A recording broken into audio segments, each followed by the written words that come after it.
ആ പറ ചേച്ചി. പിന്നെ കൊടുത്ത് ഞാൻ കണ്ടിട്ട് വരുമ്പോ ഞാൻ എന്ത് പറയുമെന്നാണ്. ഇനിയിപ്പോ ഭയങ്കര പ്രശ്നം ഉണ്ടാവും. അടിയും ബഹളവും കുത്തും കൊലപാതകവും ഒക്കെ ഉണ്ടാവുമല്ലോ ചേച്ചി. പറയാതിരിക്കാനും പറ്റില്ല. ഓ പിന്നെ പറയണം, അല്ലെങ്കിൽ ആരെങ്കിലും പറഞ്ഞറിയില്ലേ? ഓ കണ്ണേട്ട വരണം തോന്നണം. വൈ ചേച്ചി വൈ. മീനാക്ഷി, ആ കണ്ണേട്ട വന്ന.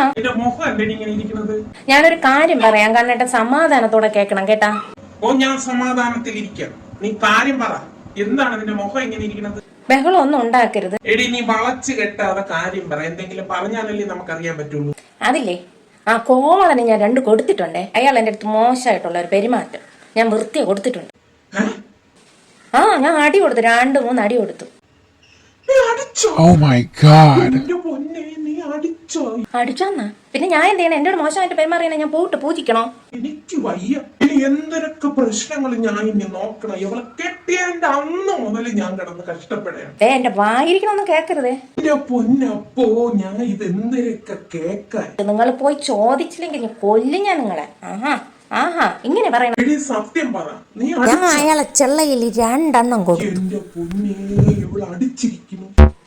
കണ്ണേട്ടാ, നിങ്ങൾ അയാളോട് ചോദിക്കണില്ലേ? എന്റെ അടുത്ത് ഇത്രയും മോശമായിട്ട് പെരുമാറിയിട്ട് നിങ്ങൾ ചോദിക്കണില്ലേ? നിങ്ങൾ പോയി വാങ്ങി ചോദിക്കാൻ തോന്നുന്നു. നീ കൊടുത്തില്ലേ, പിന്നെ ഞാൻ ഇനി എന്തേലും ചോദിക്കേ? നിങ്ങൾ അയാളോടൊരു വാക്ക് ചോദിക്കാൻ പോയില്ലേ? ഞാൻ നിങ്ങളെ യാതൊരു ബന്ധമില്ല. എന്റെ അപ്പോ ഇനിയിപ്പൊ എവള് ചോദിച്ചില്ലെങ്കിൽ എനിക്കിവിടെ കിടക്കപ്പുറത്ത് തരൂല. നിങ്ങൾ എന്തൊരു കുന്തൻ മിഴിഞ്ഞല്ലോ കയറി ഇരിക്കണത്? പോയി ചോദിക്കാൻ അങ്ങോട്ട്. കുറച്ച് ഷോറ ഞാൻ ചോദിക്കും. ഇപ്പം നോക്കിക്കാവനെ ഞാൻ വെട്ടി പളന്ന് അവന് പിച്ചത്തി ഞാൻ അവനെ കൊല്ലാണ്. അല്ലെങ്കിൽ നിങ്ങളെ ഞാൻ കൊല്ലും. അവനെ നോക്കി എന്റെ പേര് കണ്ണനല്ല കൊല്ലി ഞാൻ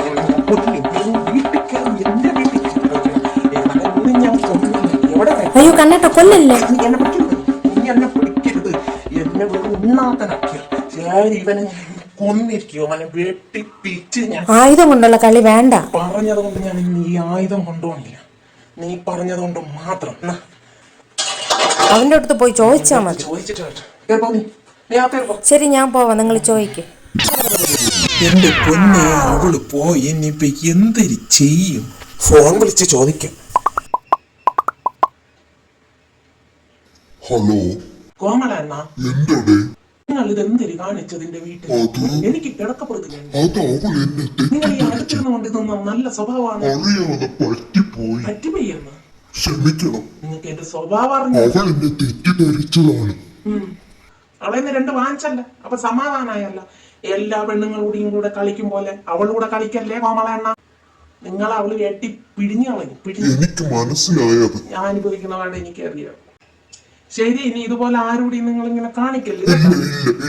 ശരി എടിയേ, ഞാൻ 2 കൊടുത്തു. എന്തു പറഞ്ഞവേ? എന്തൊരു പറഞ്ഞെന്ന അവൻ എന്റെ കാല് പിടിക്കണ വന്നു. അറിയാതെ പറ്റിപ്പോയെന്നൊക്കെ നീ തെറ്റിദ്ധരിച്ചതാണ്. പിന്നെ 2 കൊടുത്തൂടെ? ഞാൻ പറഞ്ഞ് തെറ്റിദ്ധരിച്ചതാണ്. പയലെ ചെവളടിച്ച് നിന്റെ ചെള്ള തിരിച്ചളയെന്ന് പറഞ്ഞു. നന്നായി പിച്ചാത്ത നീ പിടിച്ച് വാങ്ങിച്ചത് നല്ലത്. കാരണം അല്ലെങ്കിൽ ഞാൻ അവനെ വേട്ടി പിച്ച് തുണ്ടാക്കി നിന്റെ മുമ്പ് കൊണ്ടിട്ട് തന്നെ. അപ്പൊ അത് വേണ്ട. നല്ലതായിപ്പോയി. നമുക്ക് പിന്നെ ജീവിക്കേണ്ടി.